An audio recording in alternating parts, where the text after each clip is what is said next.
Good day, everyone, and thank you all for joining us to discuss Equity LifeStyle Properties first quarter 2026 results. Our featured speakers today are Marguerite Nader, our Vice Chairman and CEO, Patrick Waite, our President and COO, and Paul Seavey, our Executive Vice President and CFO. In advance of today's call, management released earnings. Today's call will consist of opening remarks and a question and answer session with management relating to the company's earnings release. For those who would like to participate in the question and answer session, management asks that you limit yourself to one question so everyone who would like to participate has ample opportunity. As a reminder, this call is being recorded. Certain matters discussed during this conference call may contain forward-looking statements in the meanings of the federal securities laws. Our forward-looking statements are subject to certain economic risk and uncertainty. The company assumes no obligation to update or supplement any statements that become untrue because of subsequent events. In addition, during today's call, we will discuss non-GAAP financial measures as defined by SEC Regulation G. Reconciliations of these non-GAAP financial measures to the comparable GAAP financial measures are included in our earnings release, our supplemental information, and our historical SEC filings. At this time, I would like to turn the call over to Marguerite Nader, our Vice Chairman and CEO. Good morning, and thank you for joining us today. I am pleased to report the results for the first quarter of 2026. We continued our long-term record of strong core operations and have maintained our full-year normalized FFO guidance of $3.17 per share. Our manufactured housing portfolio represents approximately 60% of our total revenue, and these properties are currently 94% occupied. Our communities distinguish themselves by their ability to sustain high occupancy levels over extended periods. This resilience is driven by the composition of our resident base, as homeowners represent 97% of our MH portfolio. Homeownership promotes long-term residency and supports our strong operating performance. The high concentration of homeowners is a key driver of our predictable recurring cash flow. Residents are invested in their communities, which encourages stability, long tenure, and strong neighborhood engagement. Within our RV portfolio, the increase in annual revenue reflects continued strength across our customer base. Our annual customers stay in park models, resort cottages, and RVs, with many families viewing our properties as an integral part of their traditions and family history. This loyalty supports sustained long-term revenue. Turning to demand, our offerings across our portfolio are unique. We offer great long-term experiences in sought-after locations at a fraction of the cost of alternatives. We are engaging with our customers through traditional email campaigns, social media outreach, and digital advertising. For the quarter, our websites attracted a combined 1.3 million unique visitors and generated 94,000 online leads, reflecting strong engagement. The drivers of the lead generation are from our RV annual lease campaign and trip planning lead generation. Our social media strategy seeks to engage both customers and prospects in a wide variety of platforms. We have over 2.4 million fans and followers across several social media networks. Over the past 10 years, we have grown our social media fans and followers by an average of 25% annually. During periods of uncertainty, it's important to recognize the stability of our business and the fundamentals that support continued growth. I will highlight three of the key components of our success. First, our unique business model drives sustained long-term outperformance. Over the past 25 years, ELS has outperformed the REIT industry NOI growth by 150 basis points. The stability through economic cycles is a hallmark of our success. Second, the demand drivers are the support for continued long-term outperformance. Our core customers are baby boomers, and 10,000 people per day turn 65 through 2030. Thereafter, the Gen X generation maintains the demographic tailwind for the 15-year period following the baby boomers. The runway remains long, supported by favorable migration patterns.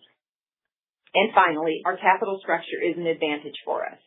Our balance sheet is in terrific shape with an average term to maturity of more than 7 years. 17% of our debt is fully amortizing and not subject to refinance risk, and our debt maturity schedule through 2028 shows only 14% of our debt coming due compared to the REIT average of 35%. We have delivered an 18% compounded annual dividend growth rate over a 20-year period. ELS offers a rare combination of strong income growth, stability, and demographic tailwinds backed by a well-managed balance sheet. I want to thank our team for a great start of the year. They've done an excellent job supporting our snowbird guests and will soon welcome our customers for the upcoming summer season. I will now turn it over to Patrick to provide more details about property operations. Thanks, Marguerite. We're in the middle of our seasonal shift with our snowbird customers heading back to northern climates and our northern properties gearing up for the summer season. As we wrap up the busy season in the Sun Belt, I'd like to provide an update on our key Sun Belt MH markets and the value found in our communities. Florida is our largest market, accounting for about 50% of our core MH revenue. In our top markets of Tampa, St. Pete, and Fort Lauderdale, West Palm Beach, the average single-family home price ranges from $350,000 to over $500,000. Our communities in these markets offer a compelling value, with average new home prices of $100,000 and resale home prices averaging about $50,000. We continue our strategy to expand existing communities in areas of high demand and have added more than 1,100 MH sites in Florida since 2020. In our core Arizona market of Phoenix Mesa, single-family homes average more than $400,000, while new homes in our communities average $100,000 and resale homes average $70,000. We are actively selling homes in our expansion projects in Arizona, where new inventory is selling at prices typically ranging from $110,000 to $180,000. And we have 500 completed expansion sites to support further occupancy growth. In our Northern California markets around San Francisco and San Jose, homes average over $1.3 million, while the Southern California markets of Los Angeles and San Diego are about $900,000 to $1 million. Given high demand and the strong value proposition for our California properties, the portfolio is 99% occupied, and home sales are typically resales of resident homes in the range of $100,000 and higher. In each of these markets, residents receive an exceptional housing value, along with desirable amenities, including swimming pools, clubhouses, pickleball courts, and more. The active lifestyle and social engagement offered our communities is why homeowners stay with us for an average of 10 years. Leveraging feedback from our customers, our property operations team establishes comprehensive budget plans for each property. Our on-site team members prioritize occupancy and revenue growth while thoughtfully managing expenses such as seasonal staffing, overtime, and discretionary spending. We're able to adjust to changes in the business to meet high customer expectations while managing expenses scaled to property operations. At the same time, we are investing in new technology across our business. Customer touch points like online payments, customer surveys and follow-up, and operational efficiencies like online check-in, staffing plans, and expense management. This continued innovation allows us to increase operational capacity while improving the customer experience. Importantly, these efficiencies give our on-site team members more time to make connections with our customers and create memorable experiences. In our RV business, the long-term annual are the core of our stable occupancy. Through April, we have seen improvements in attrition trends compared to last year, and we are looking forward to the summer sales season. Annual sites account for 75% of our core RV revenue, and most of our annual RV customers own a park model or RV with site improvements and sell their unit in place when they choose to leave the campground. Annual marina revenues experienced occupancy headwinds year over year from delays for permits and longer construction timelines for projects related to previous storms. We expect these construction projects to be completed late in 26 and into 27, which will then contribute to occupancy gains as we build back that business. We're looking forward to launching the 12th annual 100 Days of Camping social media campaign this summer, which runs from Memorial Day weekend through Labor Day weekend.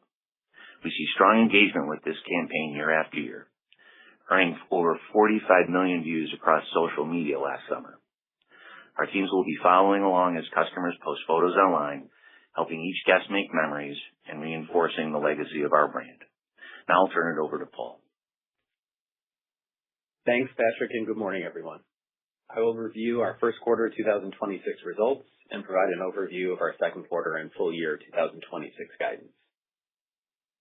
First quarter normalized FFO was 84 cents per share, in line with our guidance. Core portfolio NOI growth of 4.9% compared to prior year was slightly ahead of our expectations for the quarter.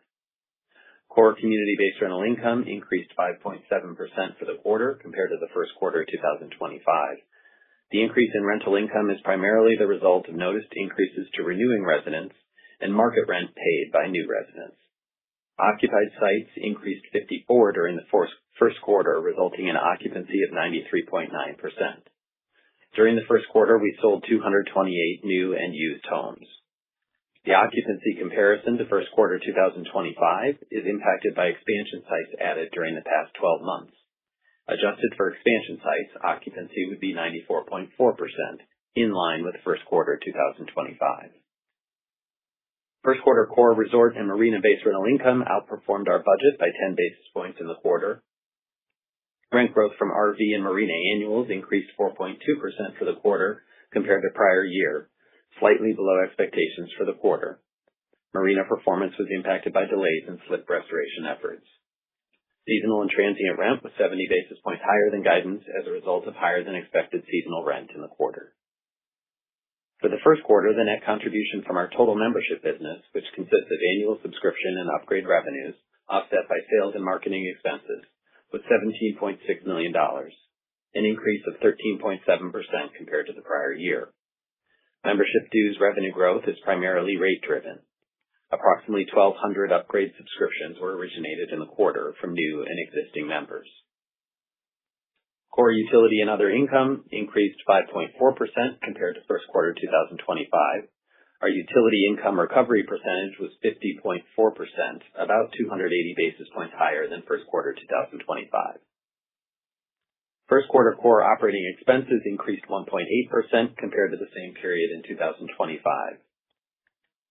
We renewed our property and casualty insurance programs April 1st, and the premium decrease year over year was approximately 18%. We're pleased with the result, which reflects no change in our property insurance program coverage. Core property operating revenues increased 3.7%, while core property operating expenses increased 1.8%, resulting in growth in core NOI before property management of 4.9%. Our non-core properties contributed $3 million in the quarter, slightly higher than our expectations. Property management and corporate expenses were $28.6 million in the first quarter of 2026, 3.4% lower than 2025. The press release and supplemental package provide an overview of 2026 second quarter and full year earnings guidance. The following remarks are intended to provide context for our current estimate of future results. All growth rate ranges and revenue and expense projections are qualified by the risk factors included in our press release and supplemental package. Our guidance for 2026 full year normalized FFO is $3.17 per share at the midpoint of our guidance range of $3.12 to $3.22. We project core property operating income growth of 5.7% at the midpoint of our range of 5.2% to 6.2%. We project the non-core properties will generate between $5.7 million and $9.7 million of NOI during 2026. Our property management and G&A expense guidance range is $119 million to $125 million. In the core portfolio, we project the following full year growth rate ranges: 4% to 5% for core revenues, 2.2% to 3.2% for core expenses, and 5.2% to 6.2% for core NOI. Full year guidance assumes core MH rent growth in the range of 5.1% to 6.1%. Full year guidance for combined RV and marina rent growth is 2% to 3%. Annual RV and marina rent represents approximately 75% of the full year RV and marina rent, and we expect 4.8% growth in rental income from annuals at the midpoint of our guidance range. As I mentioned, the change in expectations for full year growth in annuals compared to our prior guidance is attributed to our marina portfolio, which is experiencing longer than anticipated delays in restoration of slips. Our full-year expense growth assumption includes the impact of our April 1st insurance renewal for the rest of 2026. Our second quarter guidance assumes normalized FFO per share in the range of 69 cents to 75 cents. Core property operating income growth is projected to be in the range of 4.8% to 5.4% for the second quarter. Second quarter growth in MH rent is 5.6% at the midpoint of our guidance range. We project second quarter annual RV and marina rent growth to be approximately 5.1% at the midpoint of our guidance range. Our guidance assumes second quarter seasonal and transient RV revenues perform in line with our current reservation pacing. We've made no changes to prior guidance for seasonal and transient rent in the third and fourth quarters. Second quarter growth in core property operating expenses is projected to be in the range of 3.9% to 4.5% and includes the impact of our April 1st insurance renewal. I'll now provide some comments on our balance sheet and the financing market. Our balance sheet is insulated from refinance and rate risk and is well positioned to execute on capital allocation opportunities. Our floating rate exposure is limited to balances on our line of credit. Our debt to EBITDAre is 4.5 times and interest coverage is 5.6 times. We have access to approximately $1.2 billion of capital from our combined line of credit and ATM programs. We continue to place high importance on balance sheet flexibility, and we believe we have multiple sources of capital available to us. Current secured debt terms vary depending on many factors, including lender, borrower sponsor, and asset type and quality. Current 10-year loans are quoted between 5.25% and 6.25%, 60 to 75% loan to value, and 1.4 to 1.6 times debt service coverage. We continue to see solid interest from life companies and GSEs to lend for 10-year terms. High quality, age-qualified MH assets continue to command best financing terms. Now we would like to open it up for questions. Thank you. To ask a question, please press star 11 on your telephone and wait for your name to be announced. To withdraw your question, please press star 11 again. Please stand by while we compile the Q&A roster.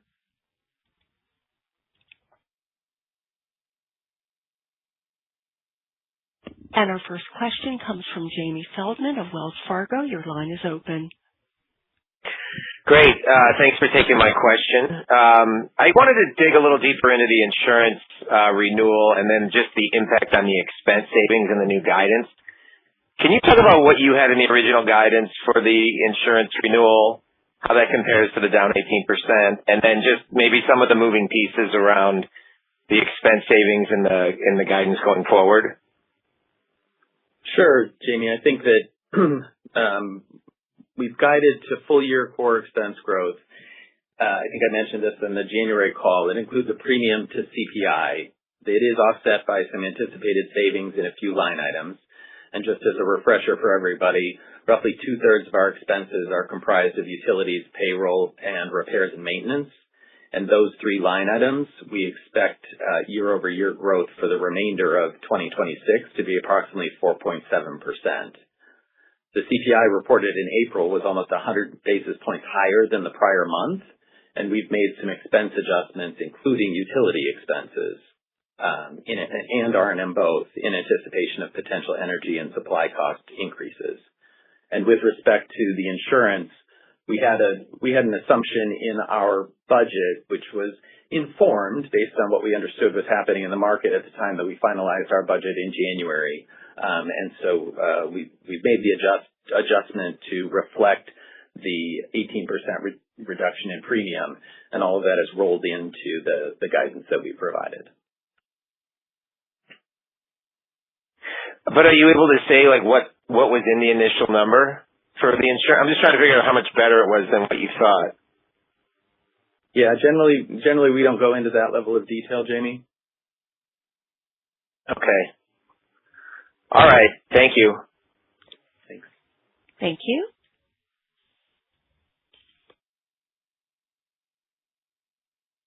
And our next question comes from Yana Gowan of Bank of America Securities. Your line is open. Thank you, and good morning. Good morning, Yana. Following up on the revised seasonal and transient top-line guide, Can you just talk a little bit more about like booking visibility and kind of reservation pacing and I don't know, any impacts with kind of the, weather? Sure. With respect to the seasonal business and just as we think about advance reservation pacing, certainly we talked a lot in the past about our transient business and not great visibility beyond the coming 90 days as our first point of kind of visibility. So as I mentioned, we've updated our guidance for transient to reflect what we're seeing in the system right now in terms of reservation pacing. But just a reminder, roughly 60% of the revenue comes from bookings that are within 7 to 10 days of arrival. Thank you. And also very much appreciate the update on the financing environment. I was just wondering if you can maybe comment on any changes in the transaction environment or any more product coming to market, potentially on the RV side. Sure. Thanks, Shanna. As you know, our assets are really in demand from an investor standpoint. It's not a secret that the model that we have is compelling. But we find times in our history that we have limited amount of quality assets for sale, and we're in that time right now. As an industry, we're experiencing a low volume of activity. The ownership remains highly fragmented, but our team is very engaged with owners as they consider their next step in the future.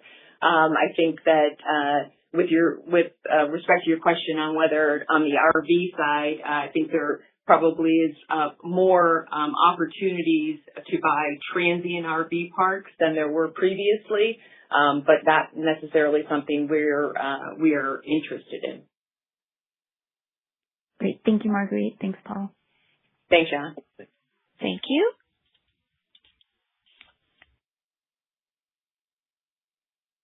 And our next question comes from Eric Wolfe of Citi. Your line is open. Hey, thanks. For the Northeast annual RV sites, can you just talk through the trends that you're seeing there? I think last year, around this time, you started seeing some higher turnover at like 20 properties or so.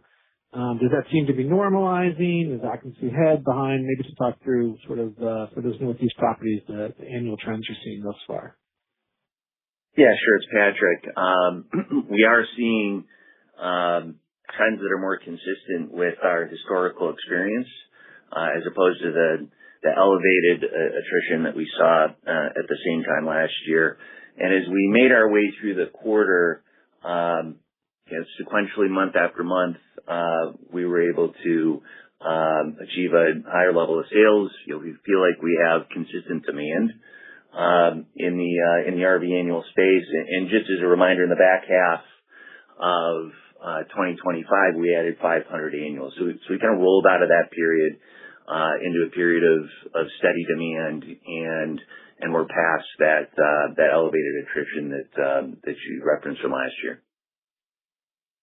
Got it. That's helpful. And then maybe just going back to the marina restoration, I guess it sounds like based on your original guidance, you expected maybe some slips to come, back, I guess this quarter, but now it's sort of getting pushed to late 2026 or even early 2027. I guess first, I just want to confirm that was right. And then maybe just discuss, I guess it sounds like maybe over the last 2 months, you've seen construction delays or permitting delays, just sort of what happened and, what the magnitude of it is. I guess I calculated like $1.5 million, but maybe just let us know if that's incorrect. Yeah, so let me speak to what's actually going on at the property. So it's 3 properties. They were impacted by the hurricane season in 2024. I think your timeline's pretty close to our thinking. I would have expected that we would have been on, coming into this year and starting to build occupancies. Projects were completed through the current year. The reality is the delays are call it in the neighborhood of 9 to 12 months.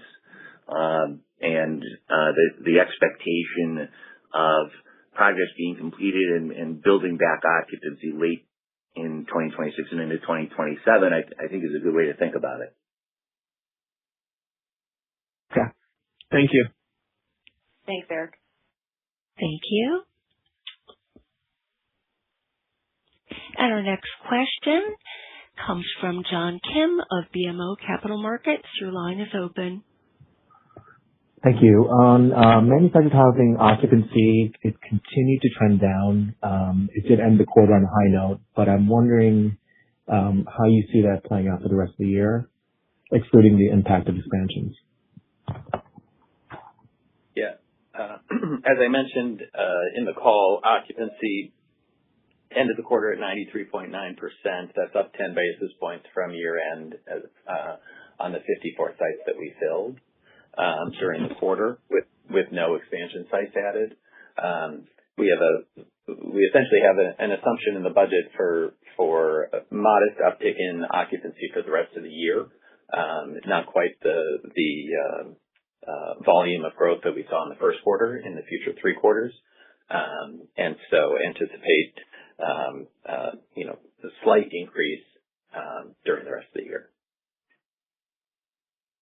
Okay. Can I ask a second question? Sure, John. The Thousand Trails, you talked about a new rate strategy, just given it's gone up 12% year over year despite fewer members. Is this something that you're going to carry on through for the near future and potentially increase rates further at the expense of memberships? Yeah. I mean, I think, if you look at their supplemental, as you point out, you see that increase in revenue. I think if you add all the line items together, you get to about an 8% growth. And that is primarily because we changed that product. And we have a higher annual dues rate. The term is, I think, 2 to 4 years, and with costs ranging from $2,000 to $4,000. And, the members want to have that extra time at the properties, take advantage of discounts on cabins, et cetera. So right now that price is, I think is properly priced. And as we head into 27, we would look to what increases we would think that we should do in terms of that product. But the product as a whole has been very successful for our customers, our members wanting to get that upgrade and pay the additional dues. Great. Thank you. Thanks, John. Thank you. And our next question comes from Haendel St. Juste of Mizuho Securities. Your line is open. Hey there. Thanks for taking the question. I wanted to go back to the OpEx guide for a bit. Again, I guess I understand that you don't want to get into the specific pieces of how much things like insurance are causing an adjustment for the guide, but I guess I was more curious on the oil side. Obviously, the cost of oil has picked up quite a bit this year, and I'm curious how you can hedge the future volatility in the price of oil, or what's contemplated in the guide and potentially how that can be hedged. So any color on what's being contemplated, how it can be offset, and how to think about that in the broader context of the prior guidance versus the new guide. Thanks. Sure. So our process to update guidance considered the impact of the roughly 15% increase in oil price since December. We reviewed the pricing structure used by the utility providers in states where we operate. These include regulated, frankly, primarily regulated, and some deregulated markets.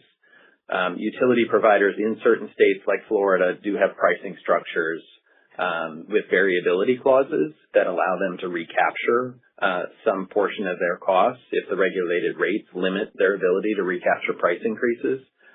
So as we looked at all of that, we increased our utility expense assumptions for the remainder of 2026.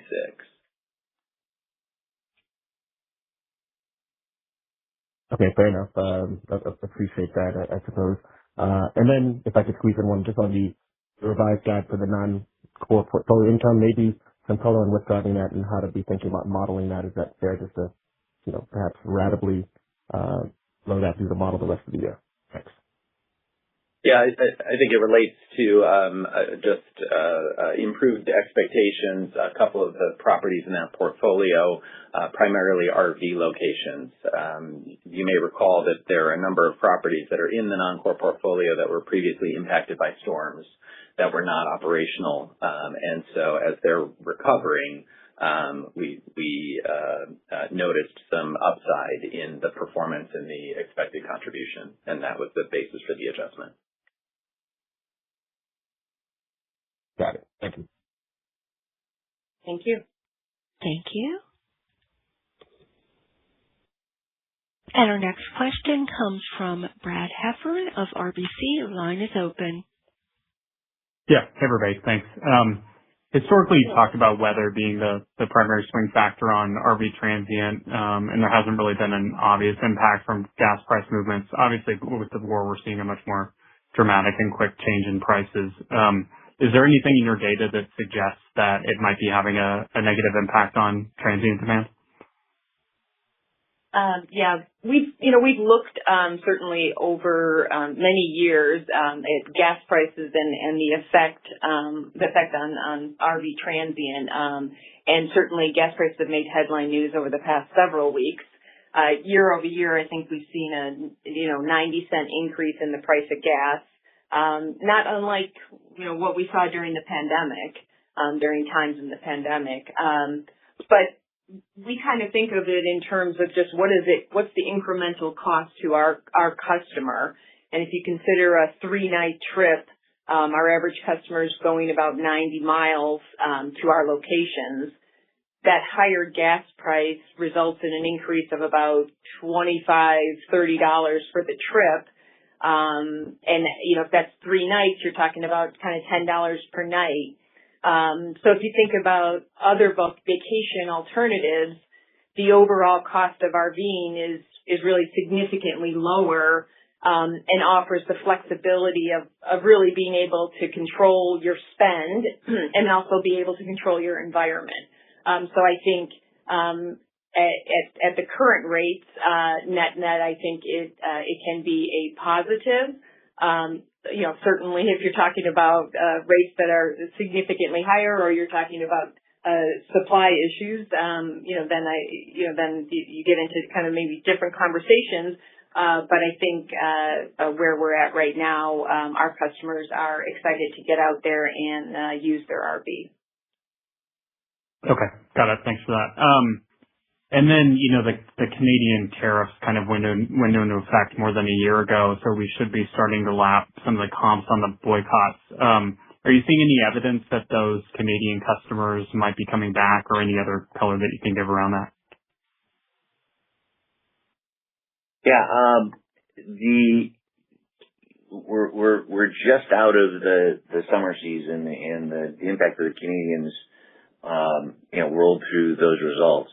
I think it's early to call what we're going to see for the summer season, and certainly we're in some unpredictable times. But we'll provide updates as we start to get greater visibility into the next couple of quarters. Okay, thank you. Thank you. Thank you. And our next question comes from Michael Goldsmith of UBS. Your line is open. Good morning. Thanks a lot for taking my question.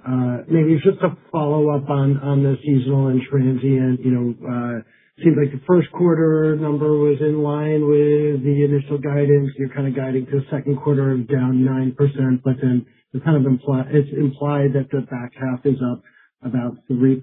So I was just wondering, how are you thinking about that 3% growth in seasonal and transient in the back half? And if that's split, is that more fourth quarter weighted than third quarter? And then are you expecting, in the guidance, are you baking in kind of an acceleration in that fourth quarter as you lap some of that disruption from the Canadian customer?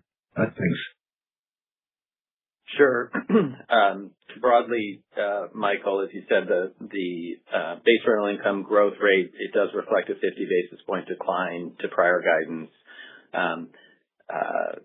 The half of that, as we talked about, is the marina. The remainder is heavily weighted to our seasonal expectation for the second quarter. That's mainly in April. Just to provide that color. And then as we think about the remainder of the year, as I said during my opening remarks, we've left the assumptions for third and fourth quarters in place as they were budgeted, as we don't have great visibility into that activity. So as they were originally budgeted, does that bake into an assumption that you'd get back some of the Canadian customers that didn't come in fourth quarter of 25? We have an assumption in the fourth quarter of a recovery of some of that. I wouldn't qualify it to Canadian customers. I think that as we've talked, the impact on the seasonal business provides an opportunity for us to backfill occupancy from customers, whether they're Canadian or domestic customers.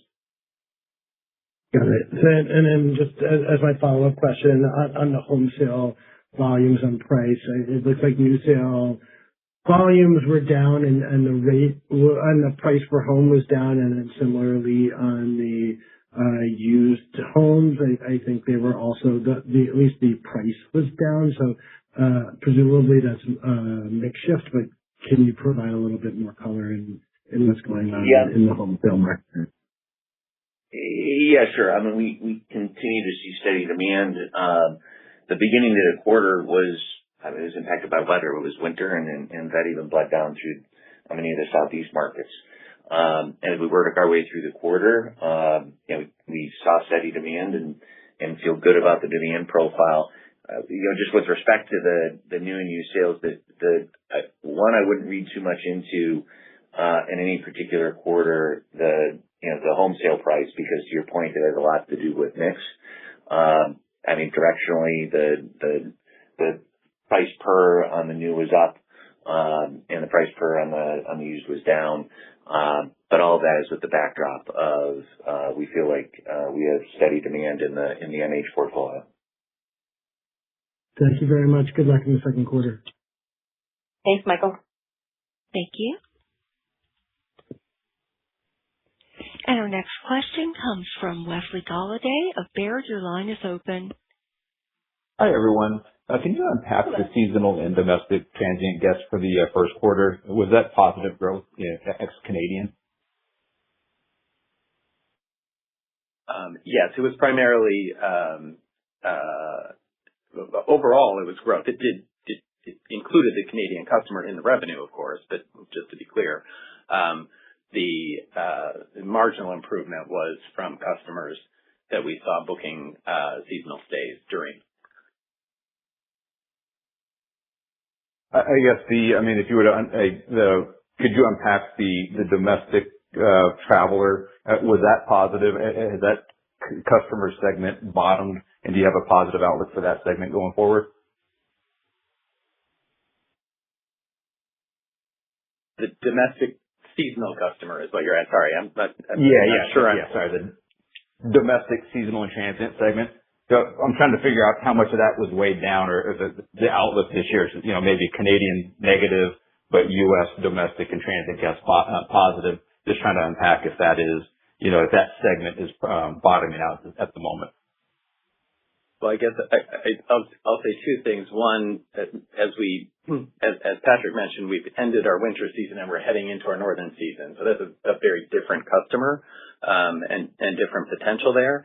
And maybe with respect to the seasonal, as we just think about the future, the coming winter season next year, maybe it'd be helpful to walk through some historical context on the reservation patterns for the winter season revenue. I mean, in the past, we would end our winter season with approximately 50% of the anticipated future winter season revenues booked. Those advanced reservations allowed customers to reserve the site that they wanted at the property and didn't carry penalties for cancellation. Then, following a fair amount of booking and cancellation activity after the first quarter and into the summer months, by the end of any winter season, roughly a third of the revenue that was generated during the winter season came from those advanced bookings. So start the season with 50% of the revenue booked, end with about a third after all the cancellations. And so as we think about it now, there's been a meaningful disruption to the seasonal business, we think, that we've talked about as a result of the domestic and the Canadian relations. And so, we look at it in terms of engagement. And as we sit here right now, 50% of the in-place guests have reserved space for next year, and that compares to 47% of the in-place guests last year. Okay, got that. Thank you for that. And then one more, I guess, bigger picture question. With the rise of artificial intelligence and the way people are searching for product these days, are you noticing any change in the way you source your residents or seasonal and transient guests? Certainly our marketing department is very focused on using artificial intelligence inside of our search options, understanding and appreciating how customers are searching for our offerings. It is no longer kind of a simple, campgrounds in Maine. It's a much more robust search. And we're focused on making certain that once that search is put in place and once the person indicates what exactly they're looking for, we are able to, have our communities and our resorts come up at the top of the list. And a lot of that is a function of our websites have been around for a really long time, and they have a really high number of reviews, which is very helpful for that algorithm. Yeah, great. Thank you very much. Thank you. Thank you. And our next question comes from Jason Wayne of Barclays. Your line is open. Thank you. Good morning. Just looking at the RV and marina, looking at the RV marina annual guidance cut, so that was driven primarily by transient and marinas. So can you just give any color on how rent growth and occupancy trended in RV annual specifically in the first quarter, and what your assumptions are for the rest of the year, RV annual specifically? Well, the RV annual, when we reported in October, we provided our guide for rate growth. That was 5.1%, and that's been consistent. And we anticipate that to be consistent for 2026. We're seeing no change from that. And in terms of occupancy, we had roughly 100 sites that we were down in the first quarter, and we anticipate, as Patrick was talking, recovery of those sites and addition of annual sites throughout the year. Got it. And then it looks like there were some other sites added this quarter. Just curious where those new sites were added, if that was all in kind of the markets you mentioned earlier, and if there's any that are expected to come online this year in those markets and maybe outside them. Yeah, we didn't add sites in the quarter. We did have some shifting in our reporting. So a couple of things in terms of just the presentation of sites in our earnings release, if that's what you're referring to provide greater visibility and clarity on the composition of sites in our JV portfolio. We reported those a bit differently and showed those in the categories with footnote disclosure that they relate to the JVs. And then we also annually, at the end of the first quarter, we true up our seasonal site count for the number of seasonal customers that we had during the winter season. So that adjustment was made, and with that adjustment, the transient site count was offset or adjusted accordingly. Got it. Thank you. Thank you. Thank you. And our next question comes from David Segal of Green Street. Your line is open. Hey, thank you. Just to follow up on the site count changes, what do you think are the prospects for reclassifying those sites that were converted from or were classified from seasonal transient back to seasonal later this year, or is that more of a 2027 event? Yeah, our practice is to update that at the end of the first quarter based on what we saw during the winter season. So we would anticipate doing that a year from now. Great. Thank you. And appreciate the color on local home prices that you gave earlier in the call. I'm curious what your thoughts are on the impact of stagnating or lowering prices and the local for sale market would be on the MH values and ability to increase rents, and just kind of implicitly what do you expect the spread between stick-built homes in your markets to MH home values to remain stable, or do you think it would narrow?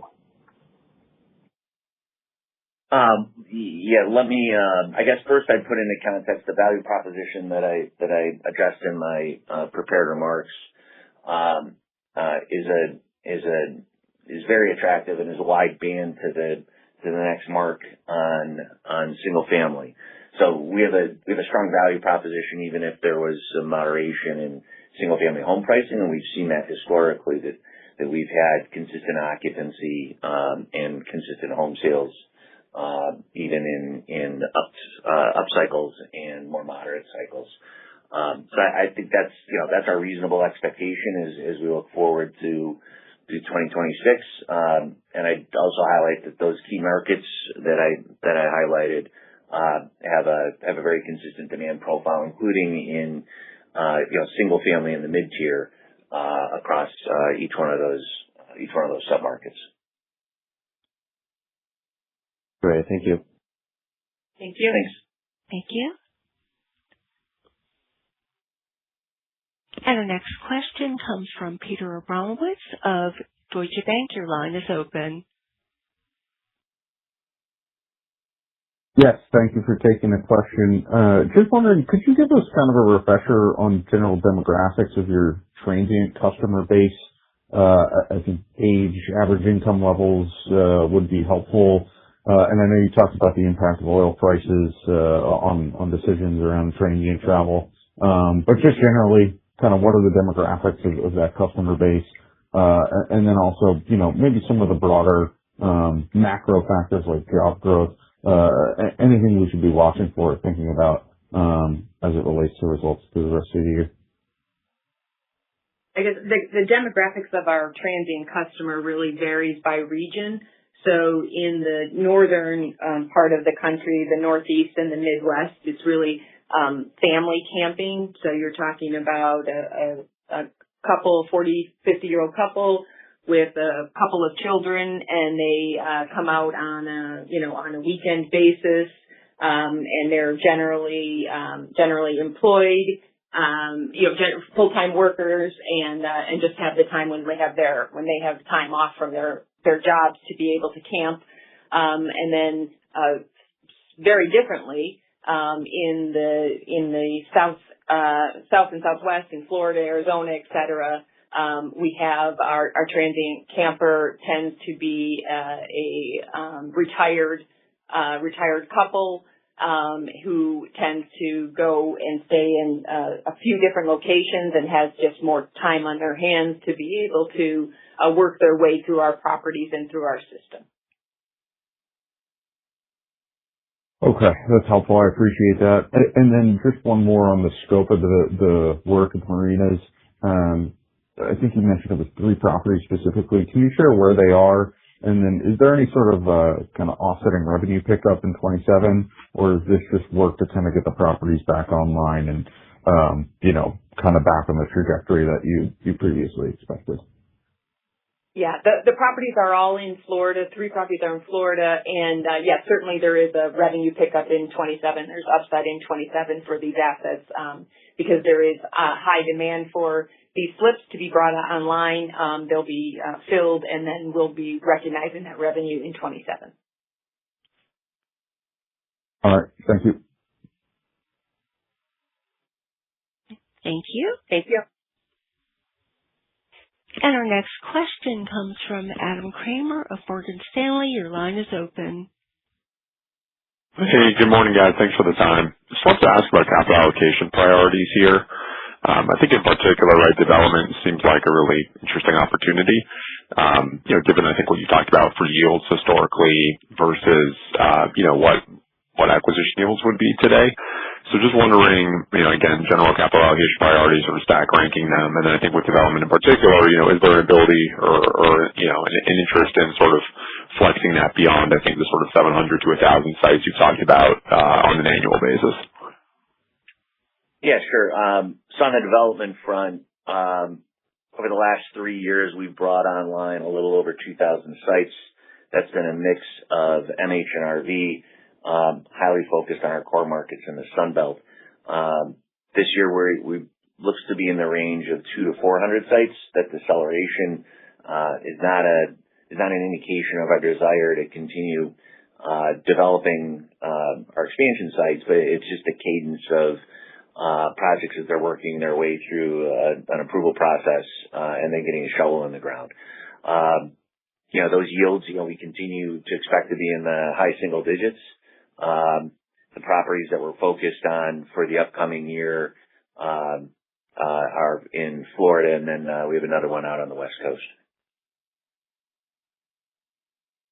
Great, thanks. And then maybe switching gears, a little more of a bigger picture question.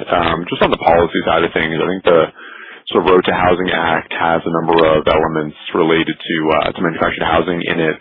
I think the permanent chassis requirement getting removed, sort of a big one, but also some financing elements, push for factory-built housing, a number of others. So just wondering, again, sort of open-ended question here, sort of maybe the company's thoughts, just on the act and what it might mean, for the industry and then potential read-throughs to DLS specifically.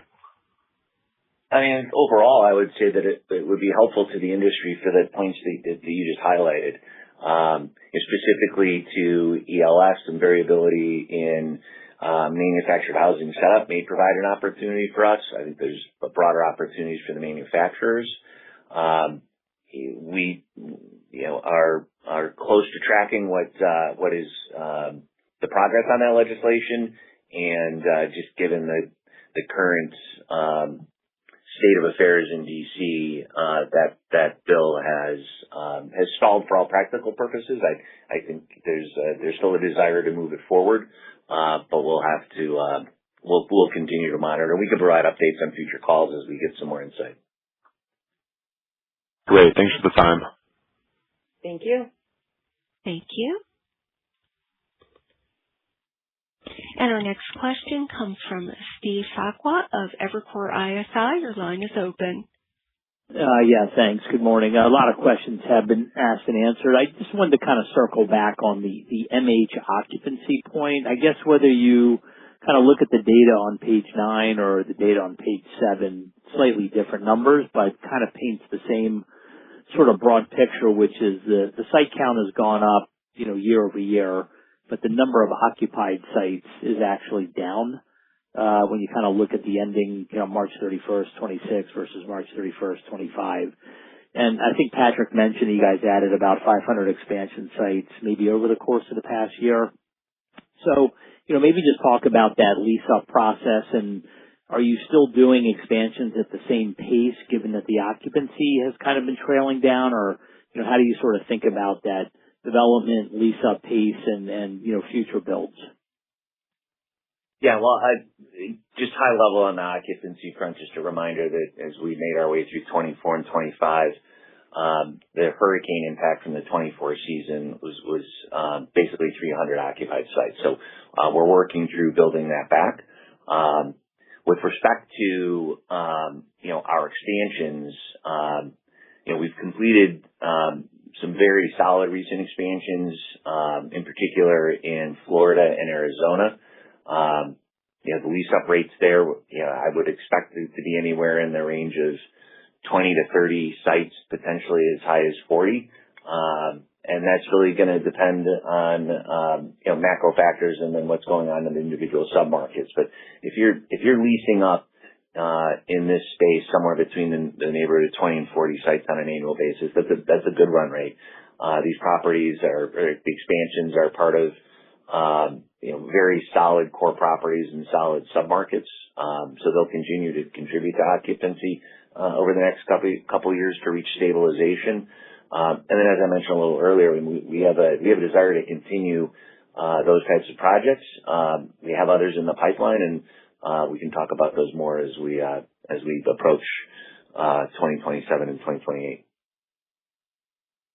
So just as a quick follow-up, Patrick, is it your expectation that occupancy, given the hurricanes and the expansions, would you expect occupancy, whether it's an average or a spot, to be bottoming in 26 and then moving higher in 27 or 28? Or could you envision where occupancy is even down next year as you're kind of working through the pace of that, and then it kind of starts to take off in 28?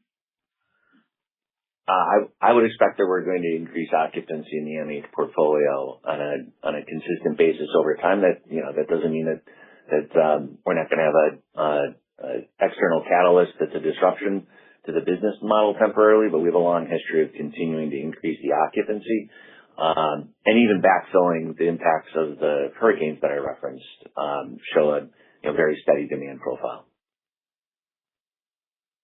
Great. That's it for me. Thanks. Thanks, Steve. Thank you. And we have a follow-up from Eric Wolfe of Citi. Your line is open. Hey, thanks for taking the other questions. If I look at your guidance changes in the supplemental, it adds up to almost $0.02 of positive benefit. I was just wondering what's offsetting that. Sure. Eric, we have maintained full year normalized FFO per share guidance, though there are a lot of changes, as you mentioned. You can see the items that increased. The main offset in the updated guidance relates to assumptions for our income from home sales and ancillary operations. Got it. That's helpful. And then you mentioned some adjustments to April seasonal. Was that just, I guess, the number of customers that typically extend their stays? So you just saw a little bit less extending their stays this year. And do you think that was, perhaps due to sort of the greater shift towards domestic customers versus Canadian, or is there some other factor around that? A lot of what we see, Eric, in April is really weather related, where people are saying, okay, it's nice enough up north, we can head up north. And no longer need to seek refuge in the cold, or in Florida, from the cold. So that's kind of what we saw. And you see that same effect in October, where some people stay longer if you have a longer summer, September and October. And we just saw people returning back north quicker than anticipated. Got it. That's helpful. Thank you. Thanks, Eric. Thank you.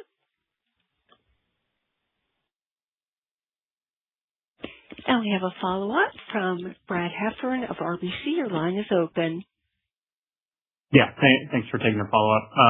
On the RV site count, what is the financial impact of a seasonal site moving to transient? I'm sure obviously it could just get booked again as the seasonal next winter, but if it stays a transient site, is there a meaningful, negative financial impact from that?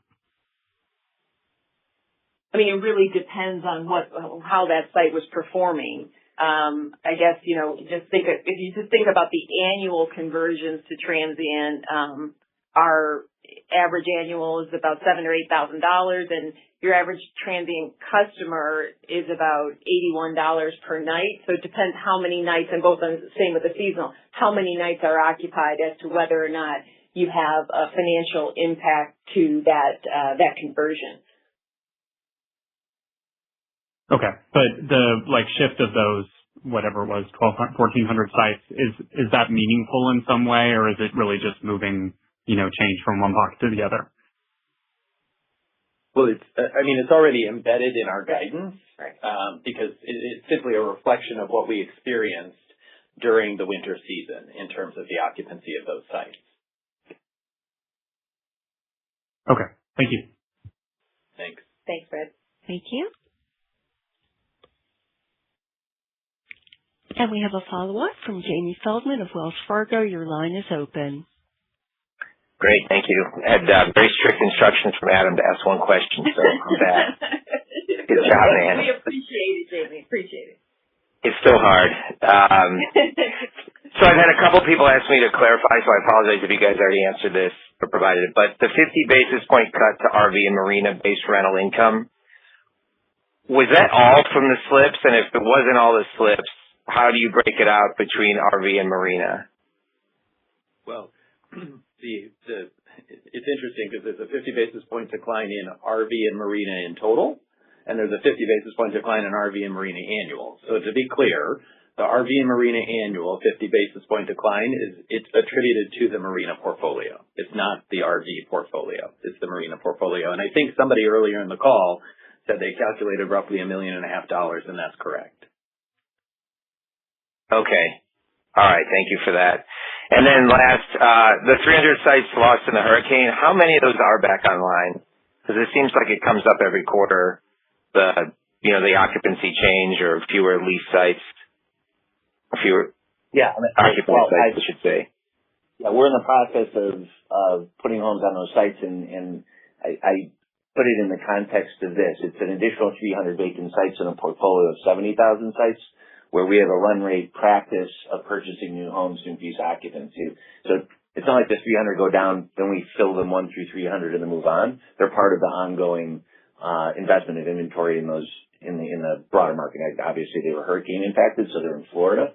I don't have the exact number, but we've filled a substantial number with new homes, and we'll continue through that process to reach full occupancy. The properties that were impacted by those hurricanes are pinnacle assets where the demand profile is very solid, and I would expect the occupancy to rebuild consistently. Okay. And then finally, I think I know the answer, but you do have some portfolios out there for sale internationally. What are your latest thoughts on sticking to your knitting and keeping the type of assets you have, or is there any yield IRR that would be compelling enough to go international at this point, or into new property types or something outside of your core business? I think you were right with how you started, which is you know what the answer is going to be. We are focused on growing our business inside the United States, and we will continue to do that. And in terms of new property types? Certainly more MH, more RVS to new property types, but nothing that we're looking at right now.